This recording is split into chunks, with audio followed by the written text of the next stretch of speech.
Hello, good morning. It's a great day this weekend. So I'm going to take it from payment methods to export contracts. Then we'll talk about soft corporate offers and everything you need to know about the export documentations before we go into introduction to buyer sourcing. Then we go deep into the various aspects of sourcing for buyers and executing export contracts. So, under payment methods, I'm going to highlight talk about three modes of payment that is profitable to the exporter.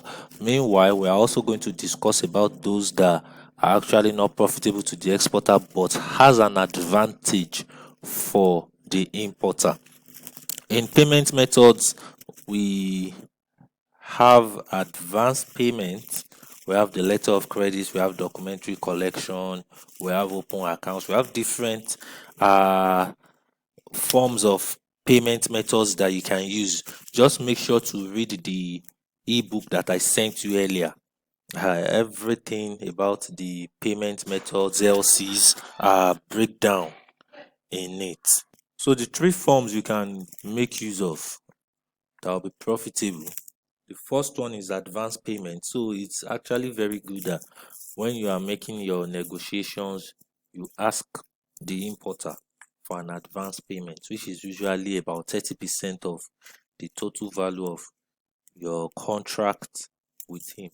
So also at the same time, you must consider that on from the importer side, this is actually risky also, in the sense that if you have an export contract of $10,000 and he has to send you $3,000 advance payment, you also have to put yourself in his shoes, because he will also look at it that if you get paid and you don't deliver and nothing happens, then what happens to his money? So that's another way to look at it. So it's risky for him, but it's the best formula for business for you as the exporter. So, but it's always good you ask for it, you push for an advance payment. In the advent that you can't get an advance payment from your client, that's when you settle for letter of credit. The letter of credit is like is a bankable, is a negotiable instrument that is issued by the importer's bank to your own bank and confirmed by your bank before you go on to carry out the contract, the export contract. So there are also different types of letter of credit that I've explained in the PDF that I sent you earlier on. There's irrevocable, there's revocable, there's the confirmed, irrevocable, and unconfirmed, and there's the revolving letter of credit also. So all you just have to do is read up those. So there's also documentary collection, and I'm still going to talk about that too. So for the advance payment, it's a very good business decision for you, the exporter, but it is risky for the importer because of what is involved.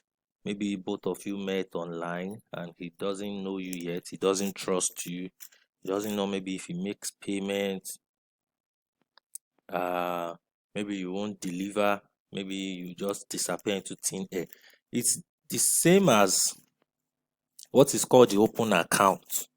The open account is you sending goods or commodities or products to your importer without any agreement or any assurance of payment.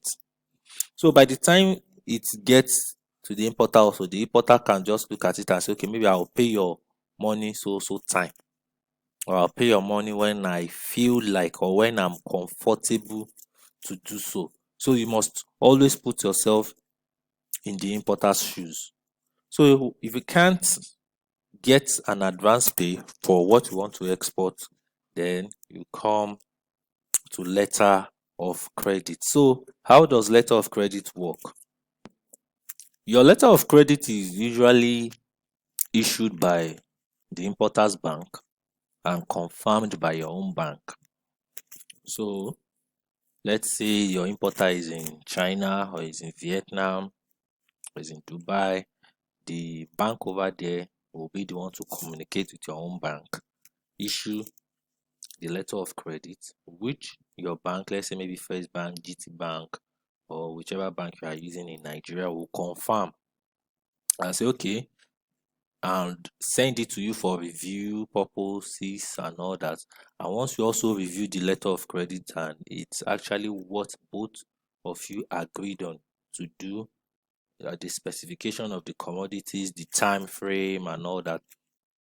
Once you confirm and the bank also confirms, then you can now go ahead to make the commodities available for the importer. So that way, you know that your payment is guaranteed, your payment is assured. Then the payment is made when the bill of lading has been sent to the buyer. Depending on the terms of contract that you guys have. So it might be that when you get the bill of lading from your freight forwarder and you send it to the buyer or the importer, the bank pays you your money immediately from executing the letter of credit. Or it's when the shipment actually gets to the buyer, to the buyer's port, and the buyer offloads it, that's when the bank pays you. So that's going to be something that will be agreed between you and the importer. So for documentary collection is a way in which you send the commodities, you send the container down there. In the documents the bank would have prepared, that your bank would have prepared and sent over to the to the importer's bank, it would have already been documented that okay, without the importer carrying out so and so things, the document will not be released to the importer.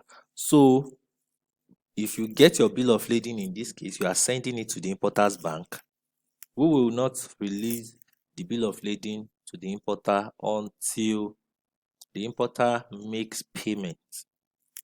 So it's when the importer makes payments, they release the document, the bill of lading, and all that, so that he can go and claim his shipment.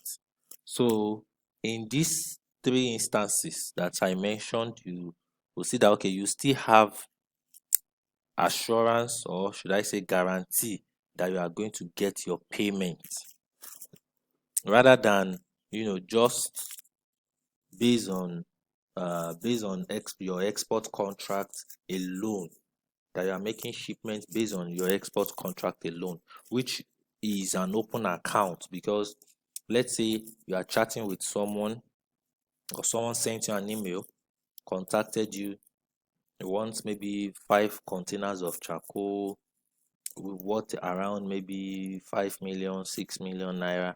Maybe you are going to spend a total of 8 million naira, and then you gave him an export contract, because you as the exporter, the export contract is going to come from you. So you gave him an export contract and all that, and there's no assurance of payment.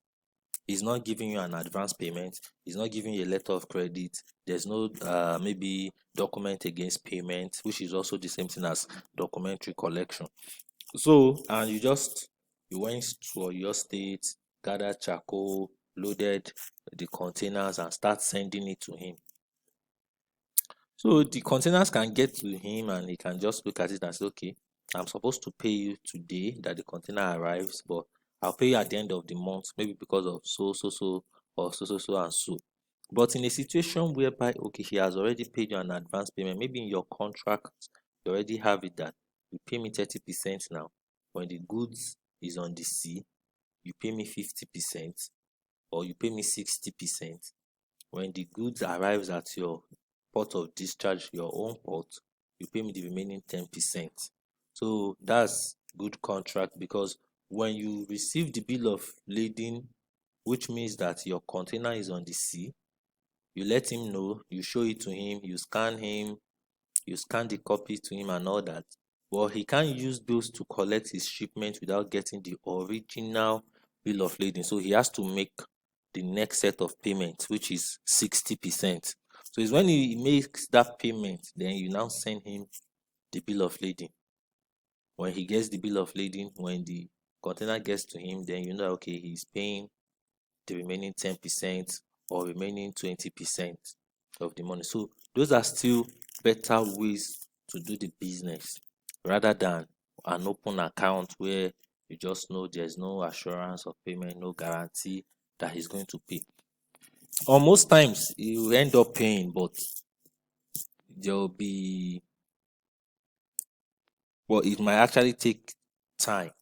It might take months, might take weeks, might take days before he pays the money to you. And you, as an exporter, maybe like someone who is just starting in the business, you need to turn over the money, reinvest, and all that. So, but what's going to guide you in this payment method? What makes it binding? Going the extra mile beyond payment methods is the export contract, which is something that will sustain whatever you've agreed on maybe for advance payment, for LC, for documentary collection.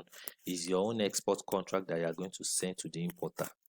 So the next presentation, I'm going to be talking on export contract. Then you can ask me questions depending on the payment methods and the payment terms and incoterms that we discussed on earlier.